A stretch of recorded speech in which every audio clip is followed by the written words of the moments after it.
Oh, hello, hey, hi, what's up? It's Thursday, it's May 26th, it's 2011, and this is Day 9 Daily number 306. And you're probably, if you're very perceptive, saying, Day 9, weren't you wearing those exact clothes in 305? Why, yes, I was. Not because I enjoy wearing an outfit for more than 48 hours, but because it is still the same waking period as before. That's right, this is a pre-recorded daily. Or if you're watching this on the archives, you don't care because everything you watch is pre-recorded. But, in other words, my sleep schedule is so botched from Korea, I figured rather than doing something where I go to bed at 3, get up and do a daily, and then go back to bed, that I should just be smart and pre-record. So welcome to the middle of the frickin' night, as I'm going to tell you a wonderful, beautiful, sexy, suave thing. The Protoss vs. Terran of Mousesports HasuObs. How delectable. So we're actually not going to do any intro, because I'm not doing this with anyone listening. I'm literally talking to just a webcam. Not like in the live show where there's a stream and a flutter of chat and text. No, it's literally me isolated, totally alone. So I'd rather not announce anything because I'm already feeling so self-conscious. Let's just jump right into the material for today. So how do most of my dailies go, right? You'll hear me talk about some ideas of general strategies, and you'll hear a lot of thematic elements continually pop up forever, right? Since like episode number 1. And probably the most common set of ideas that you'll hear me sort of rehash and sort of infuse into the discussion as much as possible is the following. Have a plan. Have a clear idea of what you want to do. Whenever you get thrown off that plan a little, make sure that rather than do a full deviation, that you bend back to that plan. And most importantly, have a general sense of when you want to be attacking and how you want to win the game. So, for instance, let's go through all three of those again. One, let's have like a plan that goes start to finish. Let's just say that you're a Zerg player, because it's Protoss vs. Terran we're going to look at, so let's just do the Zerg as the introing example. A lot of Zergs will want to have a simple plan like take 3 bases, defend with roaches and infestors until we get broodlords, and then go in for the kill with that. A very sort of simple thing to say, but you'll see a lot of Zerg players hit a point where they're making roaches to defend, and then they'll kind of be like, oh, maybe I can attack and win right now. And then they attack and they don't win, and they're kind of like, ugh. Because again, that third thing I said, that's right, it's still an appropriate finger to use. It's the third thing I said was know when you're going to win. Don't try to get all over eager and randomly throw in a giant roach attack if it's not necessarily something that would work. And also, that whole plan of, have roaches and infestors in there, a lot of people will be able to say that and will sort of get what I'm saying, like you probably get what I'm saying right now, but then all of a sudden it becomes a little bit rough to implement. What we're going to look at today is a Protoss vs. Terran from HasuObs, where literally HasuObs gets to do exactly what he wants to do. He never gets interrupted, period. It's so freaking straightforward. So we're going to see a strategy executed really cleanly. We're going to see a little bit of influence on the strategy that allows him to bend his plan a little bit, but kind of stay on the clean path. And finally, we're going to see a clear time where he's going to end up winning that game. This might be the most simple daily of all time. And in fact, I should probably title it as the most simple daily of all time. So let's briefly discuss what his plan is. He's going to get some gateway units, he's going to expand, and he is going to be making just gateway units against Terran. Zealots with speed, stalkers with blink, and sentries to be awesome. He's going to get forges to upgrade those units, and he's going to go for the kill when he has 2/2 upgrades. Shunk! Clean, done, simple, easy to state. Let's look at it super in-depth, because again, the big link I want to make today is that I just stated that plan, and now we're going to see it get executed very beautifully. And that is the hard part always, is that execution element. And the hard part is also keeping the sound on. So, we have Dystar, who's a Terran player at the north. We're seeing that the map is Terminus. We're going to ignore this guy, this beautiful Terran player from Team Millennium, and instead go to our yellow Protoss from Mousesports, HasuObs, in the best color ever, the Watchman yellow hue. Fantastic. So we're going to now see HasuObs move out and build his initial pylon. We're going to do quite a bit of focus on HasuObs. Typically, you'll see me in a usual daily sort of breeze through it and want to say things like, oh yeah, come on, let's make sure we reiterate the plan, let's make sure we reiterate the plan, because there's all this crazy deviation going on, and we can see, though, that there's the through line of the plan. In this daily, I just told you the plan. Big emphasis on gateway units, win when we have 2-2, blink, and charge. Simple, clean. So now we want to look at all the execution that's going on with that very simple plan. So we're now going to see HasuObs, as we see that he has not even begun any scouting yet, just chrono boosting his probes away. Note that you do lose a pretty significant amount of money without a probe mining. For any of you who have never done this, just have one probe, like literally tell, of your initial 6 probes, tell 5 of them to go sit here and 1 to go mine. And you'll be kind of surprised to see how much one little probie can make an effect on your economy. I could tell you a number, but I'd prefer that you open it up against the computer and just look at that, because you'll be pretty shocked. I know that even I, the guy who spends his whole life talking about StarCraft 2, he was blown away. So we're now seeing Hasu put dudes in gas. Excellent. Nothing actually that extreme at this point. Just scouting with a probe. We're going to see a cybernetics core go down. Let's look now at just some basic decisions that are going to go on now that we've stated our plan. We said that we want to have a lot of gateway units, and that we also want to win when we have 2-2, blink, and charge. So we're seeing HasuObs opt for a second gateway at this point in time. I want to highlight something a little bit subtle but very important. Most of the time you'll see players make a zealot, and then when the cybernetics core finishes, they construct a stalker. In other words, this is another way of saying, I'm going to build a gateway instead of a zealot.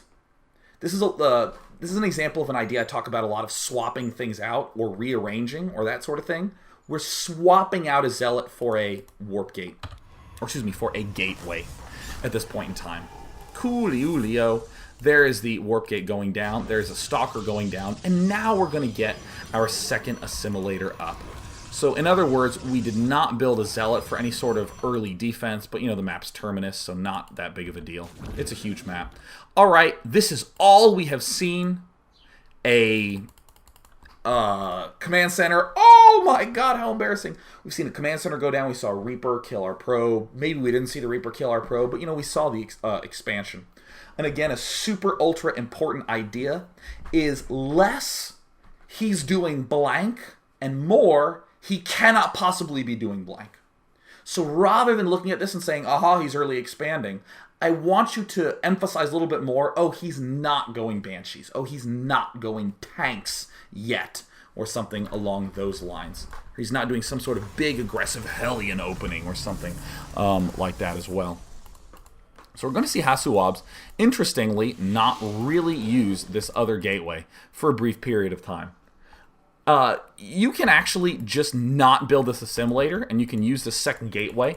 So what we're actually seeing HasuObs do is he's getting 2 gateways up, but he's using, I would say, 1.5 of them at this point in time. Still using more than 1, but not quite using them to the full production capacity that he necessarily could. We're seeing him instead favor getting this gas up, instead favor getting as many probes up as possible. Not really a lot of chrono boosts going down on the warp gate. And now we're going to see HasuObs throw down a natural expansion. We are now seeing all the stalkers pop out. Come on, build it. Come on, build it. Build it. Yeah! So now let's talk about our basic plan. Build a lot of gateway units. Has there been any interruption to his plan? No. In other words, everything HasuObs has done right now could be pre-planned. I emphasize that a lot, that most of your strategic decisions should be made in between games as opposed to during the game. It's actually really bad if you're in a game going, now what the hell should I do now? Unless you're TLO, because he just always knows what to do.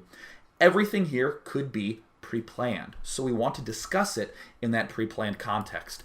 If you see a Reaper, it makes absolute sense to get these extra stalkers up to help protect. And look, we even have a stalker out hunting for Reapers, killing off scouting workers. We also see that this expansion is going down in response to seeing this expansion command center go down as well. So we're seeing HasuObs not really make anything out of here. He could technically begin making some units, but he's just not going to do that quite yet. HasuObs is actually powering quite a lot. For any of you who don't know what powering is, it's basically not making units. Devoting your money to things like expanding, upgrading, adding more unit-producing structures. All these would constitute powering. And we're also seeing HasuObs. Wow, 3 Stalkers is not a lot, but this is actually 3 Stalkers relatively quickly. Because, again, we used our 1.5 gateways to get them up kind of fast. And this robotics facility is going down. Is this ultra necessary? I would argue no. This robotics facility is not extremely necessary at this point in time. So we're going to see HasuObs actually get rid of it. It's kind of funny. I mean, from a technical standpoint, from a gameplay standpoint, you never want to build something and cancel it. That's just generally not so good. Also, HasuObs didn't even really see anything. His gateway was, or his robo was halfway done, and he just kind of went, gee, I guess this isn't what I want to do. So I want you literally to pretend that no robo facility was planted, that no robo facility was planned at all, because I want to point out to you that we saw some marauders right here. We saw a bunker. We've seen an expansion command center. What could he not be doing? Banshees in particular. Big tank play is pretty darn unlikely. He's probably just building a bunch of Marines and marauders and trying to stay alive and trying to make his way in the Terran life. So this is a very reasonable thing to do.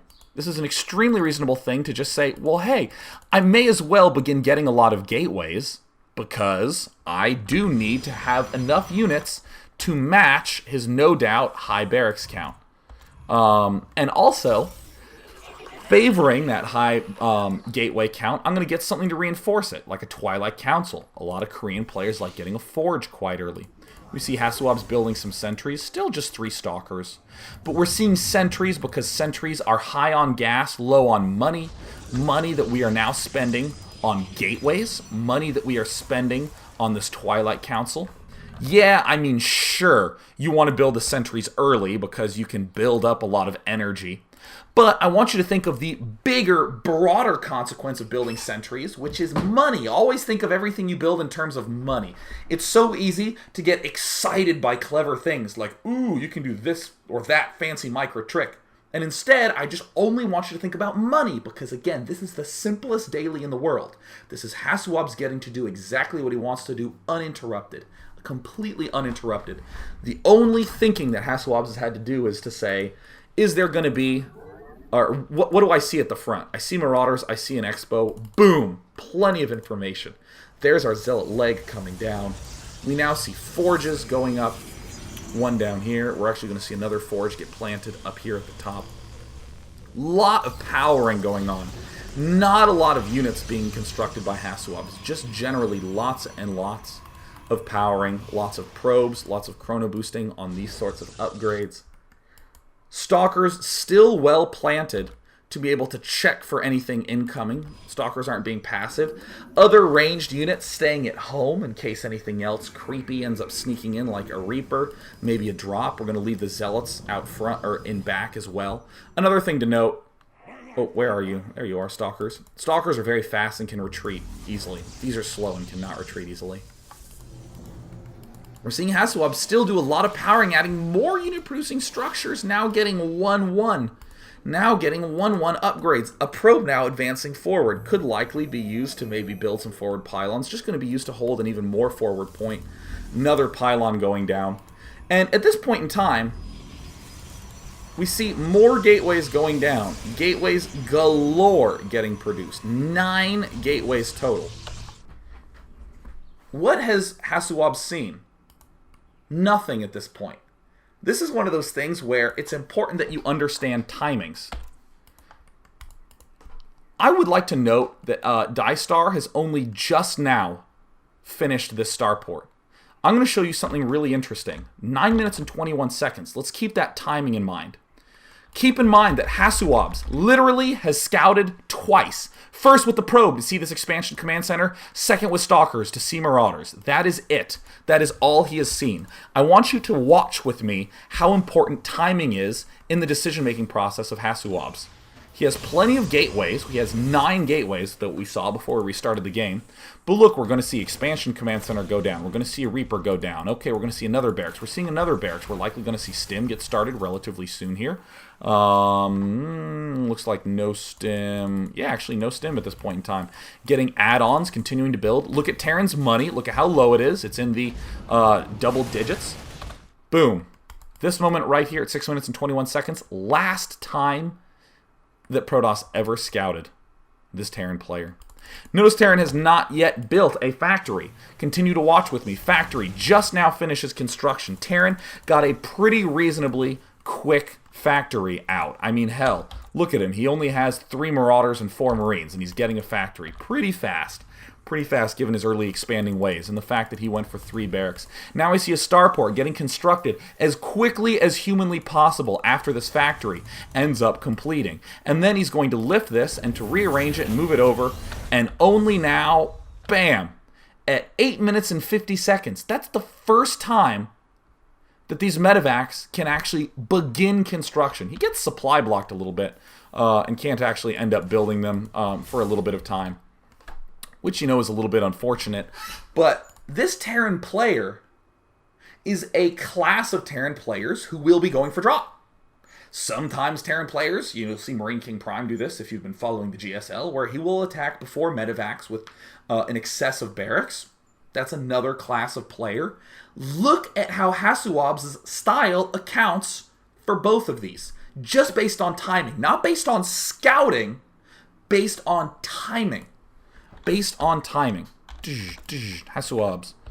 Alright, cool, right? He has a ton of gateways here. What happens if HasuObs sees a big force come out? In other words, sees not this. Sees a Terran who has like 6 barracks and is just trying to slam out a bunch of Marines and Marauders. Easy. He immediately cuts all probes. He can even cancel these forge upgrades if he's really nervous. He already has speed for his Zealots done. And with, excuse me, these, yes, it is 9 gateways. He can flood out huge numbers of units, use some extra force fields to buy him a marginal amount of time, so that way he can successfully warp in an adequate defense. In the meantime, we are just seeing HasuObs slowly trickle in with units as he powers, as he adds in this infrastructure. Looks like he's gearing up for an expansion. And look, Protoss is actually behind in food. He's at 74 to 84 food. That's fine. We're going to leave this production tab open as can be. Oh, Blink going down. How wondrous. We're seeing HasuObs be quite on top of his game. And for any of you who think that maybe HasuObs is not the best player in the world, you're wrong. He might not be the literal best player in the world, but he is right on up there. I mean, 3-0ing Boxer in the Team Liquid Star League. How strong. So again, up to this point in time, HasuObs has successfully thrown down an absolute metric ridiculous-ton of gateways. Now, to note, 9 minutes and 20 seconds is about when that, excuse me, I should actually say 9 minutes is about when those medevacs got constructed. And I know a lot of you are saying, well, couldn't he just go Banshees?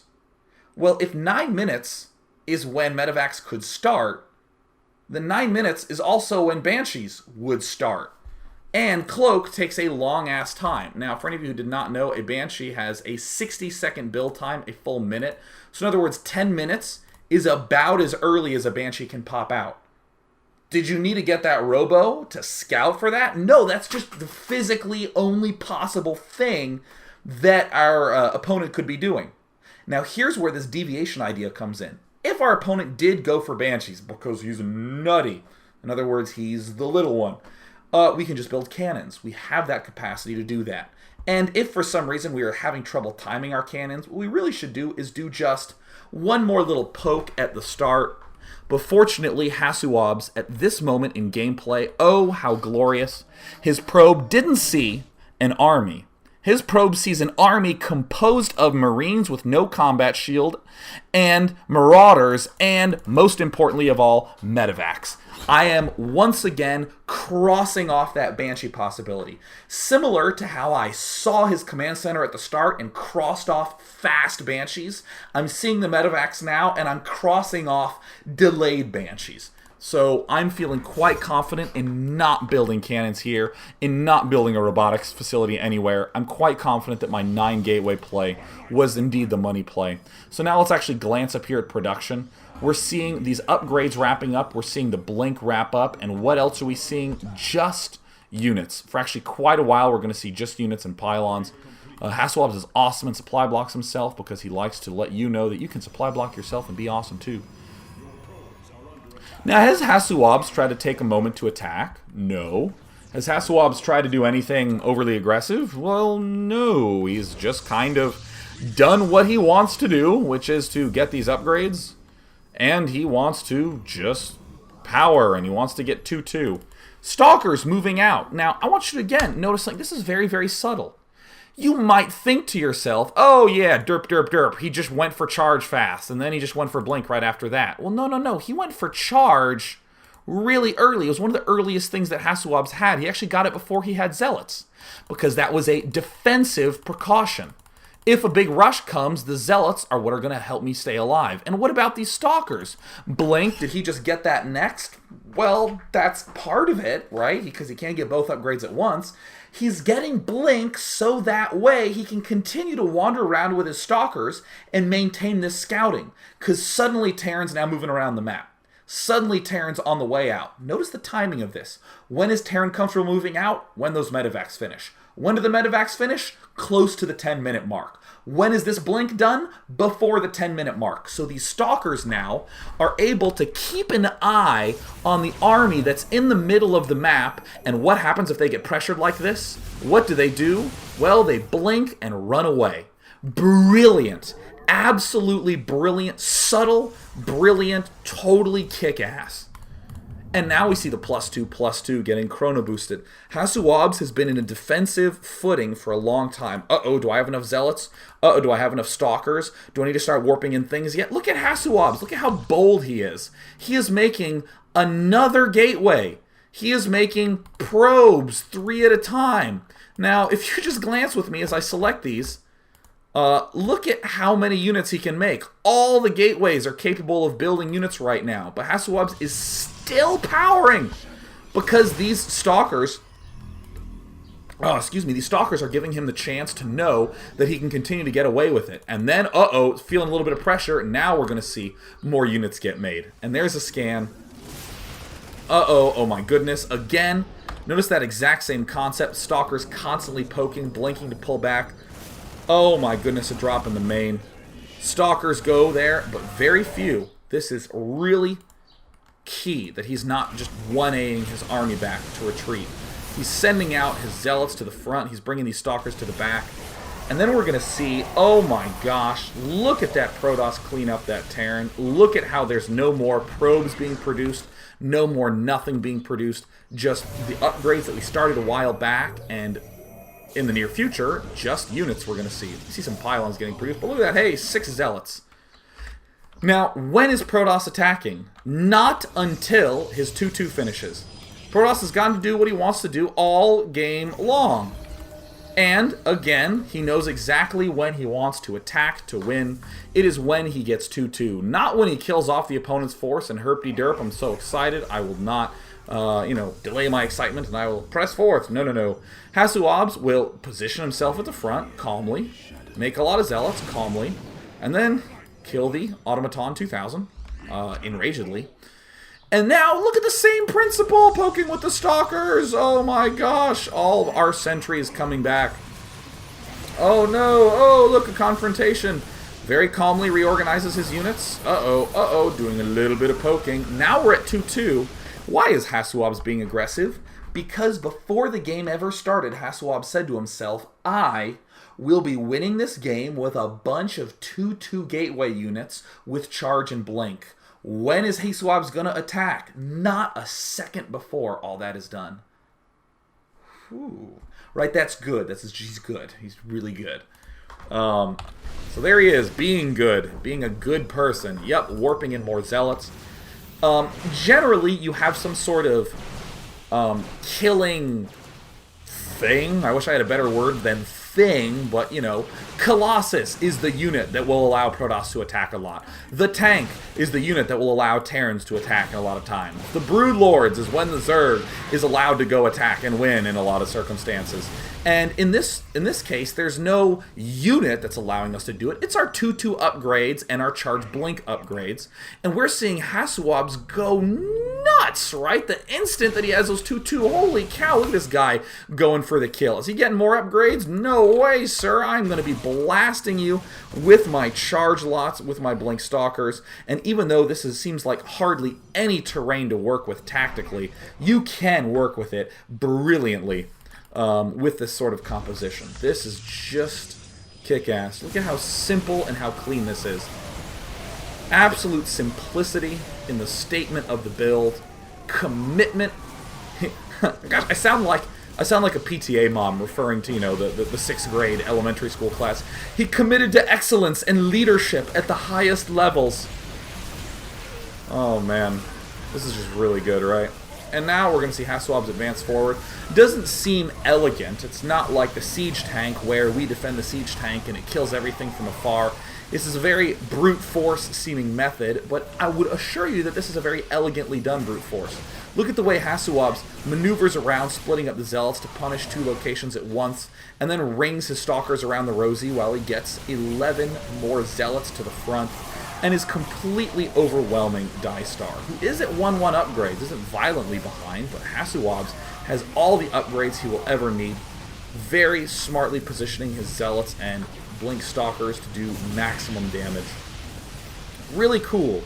Really, really cool. And HasuObs continue to warp and stuff. Hasn't even really done anything with more gas. Hasn't gotten any Templar archives. Hasn't done any of that funny business. Has not done any of that funny business. I'm going to come back to that in a moment. I want to give you the satisfaction of seeing HasuObs win this game. And the satisfaction of Blink and Charge surrounding. Oh, how satisfying. But I wanted to come back briefly to this notion of, wait a minute, he's not doing anything else. He's, you know, he's just going for all these gateways, and that's it. This is what we call a lot of good focus in a build. It's very easy to sort of fall victim to that OMG, I looked at the tech tree and I want to get everything eventually style, but in some circumstances, it's just not what you want to do. In the simplest daily in the whole wide world, we saw HasuObs give a very clear statement of what his goal was. Defend, defend, defend, and when we get 2-2, oh yeah, just blast away, right? Just rip your opponent's heart out.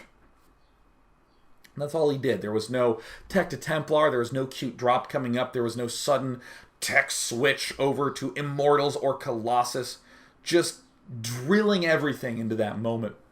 So what I especially love and would love to emphasize about this daily is the simplicity of stating the plan and the complexities and subtleties of executing the plan. Because it is simple to state. I've said it a million times, I'll say it again.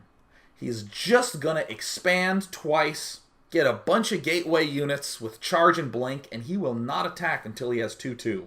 And the whole game's structure is about, can Terran defend and stay alive while doing can Protoss defend and stay alive while Terran's doing all his business.